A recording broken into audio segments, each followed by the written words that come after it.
The ocean covers 2/3 of the surface of the Earth. It is astonishingly susceptible to human influence such as overfishing, pollution from runoff and dumping waste from human activity.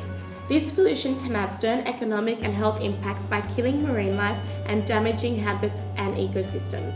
The dumping of industrial, nuclear and other wastes into the ocean was illegal until the 1970s when it became regulated. However, dumping still occurs illegally everywhere. 200 million tons of rubbish fill the ocean. If you tied 6.9 billion plastic bags together end on end, they would travel around the world 42.5 tons. Australia alone uses 6.9 billion plastic bags a year. It is now believed that there are 5.25 trillion pieces of plastic debris in the ocean. 100,000 marine creatures a year die from plastic entanglement, and these are the ones found. There are believed to be 46,000 pieces of plastic in every square mile of ocean. It can take anything between 20 to 1,000 years for a plastic bag to break up.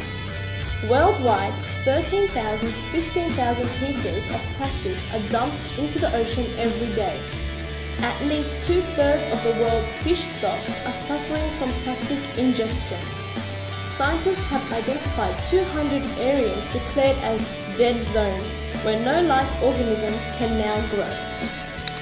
80% of rubbish in the ocean include cigarettes, caps, lids, plastic bottles, plastic bags, food wrappers, containers, cups, plates, forks, knives, spoons, glass bottles, straws, cans and paper bags.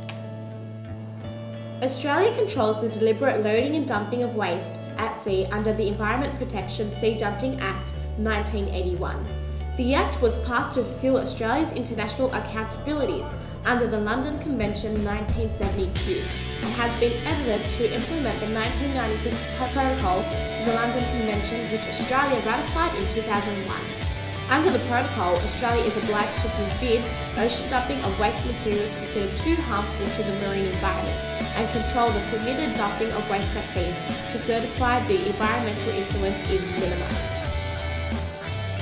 Resources like plastic are non-degradable, meaning they will not be absorbed and recycled. When oceanic creatures and birds eat plastic unintentionally, they choke on it, which results a stable decline in their population. The Pacific Ocean Garbage Patch is a very good example of this. The Pacific Ocean Garbage Patch is a similarity that occurs due to ocean currents boiling in the North Pacific waters. These are called the subtropical gyre and are continually present in the North Pacific Ocean waters. The gyre flows move in a clockwise direction and move the rubbish and the waste along in their path from the land right in the middle of the North Pacific Ocean. The complete process of the gyre gathering and depositing rubbish happens in the east and the west part of the Pacific Ocean, therefore making the Pacific Ocean Garbage Patch a meeting of the East Garbage Patch and the West Garbage Patch in the North Pacific. This results in a gathered vast mass of waste floating in the North Pacific, which now has ended up as a pathway that comes in the way and which fishermen and ships are forced to avoid. Mind your carbon footprint and reduce energy consumption. Use fewer plastic products. Help care for the beach. Don't purchase items that exploit the marine life. Support organisations working to protect the ocean. Influence change in your community. Travel the ocean responsibly and educate yourself about oceans and marine life. Clean Up Australia Day is a way you can help the environment. Can you make a difference?